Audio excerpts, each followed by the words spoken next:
AI is center stage for investors right now, and it's shaking up how companies do business. My next guest says the technology is the real fourth industrial revolution. Joining me now is Constellation Research principal analyst and founder, Ray Wang. Ray, you're just back from NVIDIA's big conference. Thanks for joining us all the way from Silicon Valley. You called it the Davos of AI. And look, we've all seen NVIDIA dominate the AI conversation. But you also have named some other big beneficiaries of this AI revolution, the way Coca-Cola benefited from the invention of the fridge, to take your comparison. Could you start with Taiwan Semi?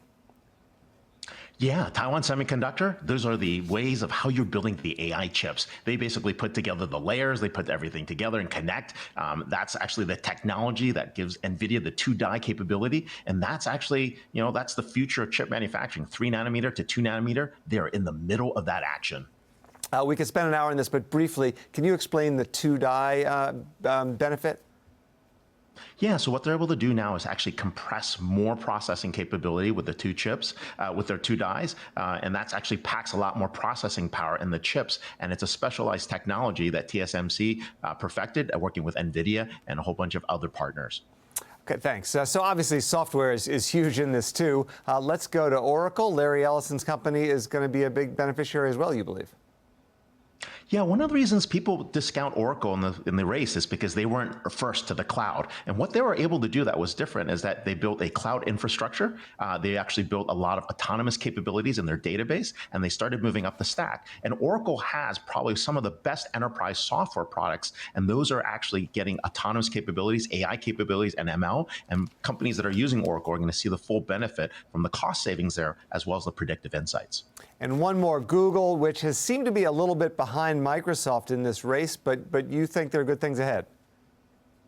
Yeah, I kind of want to correct that misconception. Okay. Google is still ahead of Microsoft in AI. Microsoft has just been really good at consumerizing the messaging and marketing and packaging of AI, making it available to everyone. So the Google technology that's there, I think Google was trying to wait a little bit longer than Microsoft to get stuff right before they launched, but Microsoft jumped the gun and forced Google's hand. And the reason Google's got all that capability is because they've got the cloud capability and they've got all the technology from their DeepMind research and all the other AI capabilities they've been building over the last decade.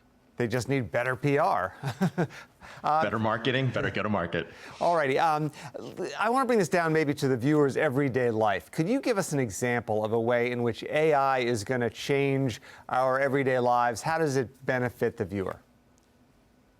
Yeah, I mean, we've got to look at AI in a couple of ways. There's some things that we hear about in terms of taking repetitive tasks, making it a lot easier for folks, right? So normally, let's say you actually want to order your groceries. An AI-enabled refrigerator will know what's in the refrigerator, how much milk you need that week, how much bread you're going to want, how much you need to fill up your pantry, how many eggs you need, and it'll make the orders for you. It'll happen in the background. That's where we're trying to get to. Other things from scheduling.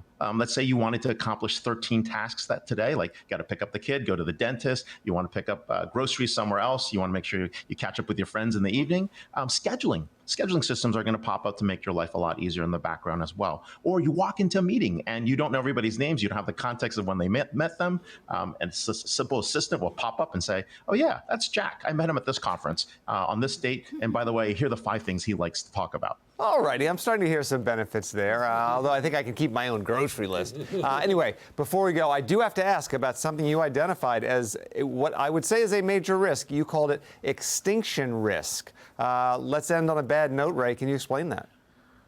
It's hard to end on a bad note on your show, but let's just say there's possibilities that the AI decides that humans are the problem and they decide to take us out, and kind of in your classic, matrix model that will happen. But hopefully, if we're smart, we'll make sure there's a human in the loop, and that never happens. Yeah, I sure hope not. Skynet should stay far away. Anyway, Ray Wang, thanks very much for your insights. Let's hope we're talking for years to come without AI getting involved. Thanks a lot. Take care.